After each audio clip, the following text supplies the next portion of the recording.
World test championship जिसकी दहलीज पर जाकर भारत 2 बार फिसल चुकी है, क्या इस बार भारत वर्ल्ड टेस्ट चैंपियनशिप जीत पाएगा? तो दोस्तों देखो, अभी सबसे पहली बात तो ये है कि भारत WTC फाइनल में इस बार भी पहुंचेगा या नहीं पहुंचेगा, क्या उसकी कंडीशंस है, कितने मैचेस उसको जीतने पड़ेंगे, पहले हम इस बारे में डिस्कस कर लेते हैं। उसके बाद हम देखेंगे कि भारत WTC फाइनल जीत सकता है या नहीं जीत सकता, और क्या आने वाली चुनौतियां हैं भारत के लिए जो कि WTC फाइनल में होंगी।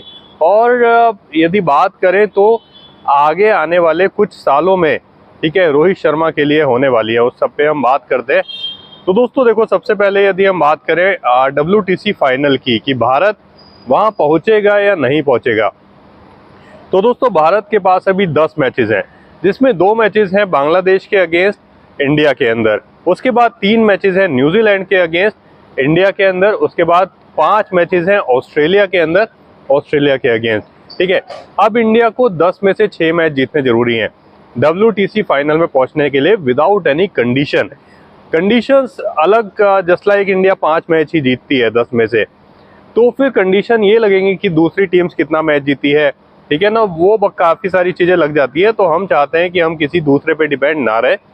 हम पाकिस्तान नहीं है ना, हम इंडिया है। पाकिस्तान तो हर टूर्नामेंट में दूसरों पे डिपेंड रहती है, भाई ये टीम हारे तो हम सेमीफाइनल में पहुंचेंगे, या फिर ये टीम इतने रन से हारे, तो हम दूसरे पे डिपेंड नहीं रहना चाहते, हम अपने बलबूते पे पहुंचना चाहते हैं। तो 10 में से 6 मैच भारत को जीतने जरूरी है। पहले 2 मैच बांग्लादेश से होंगे इंडिया में, और उसमें चांसेस है कि इंडिया इजीली जीत जाएगा, 2 मैचेस जीत जाएंगे, बहुत ज़्यादा सरप्राइजिंग की बात नहीं है। हालांकि बांग्लादेश भी कम चुनौती का देश नहीं है, क्योंकि बांग्लादेश ने अभी पाकिस्तान में जाकर पाकिस्तान को पटकनी दी है, पाकिस्तान में जाकर पाकिस्तान को 10 विकेट से हराया। तो बांग्लादेश को आप कम मत आको, लेकिन वो पाकिस्तान है और ये इंडिया है। तो इंडिया के सामने दोस्तों बांग्लादेश की चुनौती बहुत ही भयंकर रहने वाली है, और इंडिया से जीतना इतना ईजी नहीं है, और इंडिया में आकर स्पिनर्स को खेलना इतना ईजी नहीं है। पाकिस्तान के पास कोई स्पिनर नहीं है, ठीक है, तो वो चुनौती दे ही नहीं पाए, वो सिर्फ अपने फास्ट बॉलर्स के हिसाब से खेल रहे थे। लेकिन जो टेस्ट मैच है वो फास्ट बॉलर से नहीं जीता जा सकता है। या तो आप खेलो एडिलेड के अंदर, या आप इंग्लैंड के अंदर खेलो, आप ऑस्ट्रेलिया के अंदर खेलो, तो आप फास्ट बॉलर्स के मुकाबले चल सकते हो, फास्ट बॉलर्स आपको जिता सकते हैं। लेकिन यदि आप सब कंटिनेंट में खेल रहे हो, आप इंडिया में खेल रहे हो, श्रीलंका में खेल रहे हो, पाकिस्तान में ही खेल रहे हो, दुबई में खेल रहे हो, तो आपको स्पिनर्स की रिक्वायर्ड है। पाकिस्तान के पास स्पिनर्स नहीं है, लेकिन इंडिया के पास ज़बरदस्त स्पिनर्स है। तो बांग्लादेश सोच के सपने में भी नहीं जीत पाएगा 2 टेस्ट मैच, ठीक है। उसके बाद न्यूजीलैंड आएगा इंडिया, न्यूजीलैंड के लिए भी इजी नहीं होगा, तो भारत वहाँ पे भी 3-0 से जीत सकता है, ठीक है। हालांकि न्यूजीलैंड थोड़ी सी टफ टीम है, यदि हम बांग्लादेश से मुकाबले बात करें तो न्यूजीलैंड काफ़ी टफ टीम है, और न्यूजीलैंड अपनी पूरी स्ट्रेंथ के साथ आने वाला है।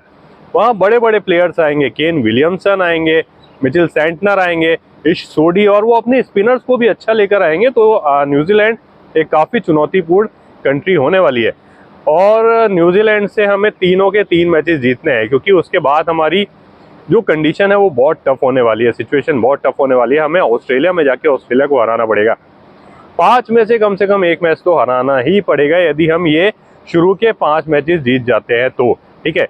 अब दोस्तों देखो, यदि बात करें ऑस्ट्रेलिया में जाके ऑस्ट्रेलिया का इंडिया का परफॉर्मेंस, तो वो पिछले कुछ टाइम से काफ़ी अच्छा रहा है।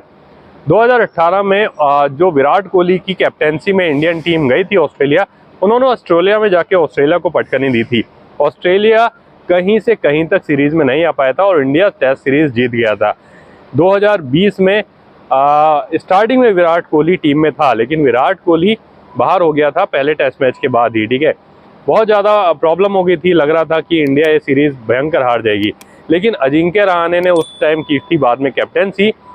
और कौन भूल सकता है दोस्तों, जहाँ पर ऋषभ पंत ने भयंकर ऑस्ट्रेलिया को पेला था, वहाँ पे दोस्तों चेतेश्वर पुजारा चले थे, अजिंक्य रहाणे चले थे। तो इंडिया ने ऑस्ट्रेलिया में जाकर ऑस्ट्रेलिया को पटकनी 2020 में भी दी थी। तो यदि पिछली लास्ट 2 बॉर्डर गावस्कर सीरीज़ की बात करें, तो वो सीरीज़ इंडिया ने जीती हुई है। अब 2024 में इंडिया जा रही है ऑस्ट्रेलिया रोहित शर्मा की कप्तानी में।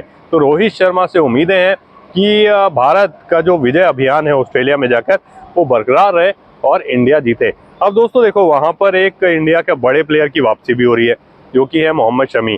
ठीक है, मोहम्मद शमी अभी फिट है, लेकिन उनको बांग्लादेश के अगेंस्ट नहीं खिलाया जा रहा है, क्योंकि और जसप्रीत बुमराह को भी बांग्लादेश के अगेंस्ट नहीं खिलाया जा रहा है, क्योंकि हम चाहते हैं कि हमारे जो फास्ट बॉलर्स हैं वो आने वाले जो स्ट्रॉन्ग सीरीज हैं वहाँ पर फिट रहे।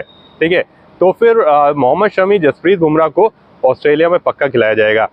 हो सकता है न्यूजीलैंड में भी दोनों को चांस ना मिले न्यूजीलैंड सीरीज में, क्योंकि न्यूजीलैंड सीरीज इंडिया में होनी है, वहाँ पे स्पिनर्स कारगर है, तो 5 दिन ज़बरदस्ती फील्डिंग करा के हम अपने जो बॉलर्स हैं उनको थकाना नहीं चाहते हैं।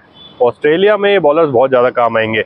और दोस्तों मयंक यादव पे भी बात चल रही है, ऑस्ट्रेलिया में मयंक यादव को लेकर जाएंगे। मयंक यादव की स्पीड अभी बहुत अच्छी है, हमने देखा दोस्तों आईपीएल में भी कितनी अच्छी आई थी, उसके बाद उनको मौका नहीं दिया और वो थोड़े से इंजर्ड भी थे, लेकिन मयंक यादव के ऊपर बात चल रही है कि मयंक यादव को ऑस्ट्रेलिया में लेकर जाएंगे और मयंक यादव ऑस्ट्रेलिया में कहर बरपा सकते हैं, क्योंकि दोस्तों बहुत अच्छी स्पीड से बॉलिंग डाल रहे हैं। 145-150 के आसपास भी स्पीड उनकी जा रही है, तो ऑस्ट्रेलिया में जाकर हो सकता है उनको ट्राई कर सकते हैं, क्योंकि स्पिनर्स बहुत ज़्यादा ऑस्ट्रेलिया में कारगर नहीं रहेंगे। ठीक है, हालांकि इंडिया के पास ऑलराउंडर्स हैं, तो फिर इंडिया को इतना सोचने की रिक्वायर्ड नहीं है।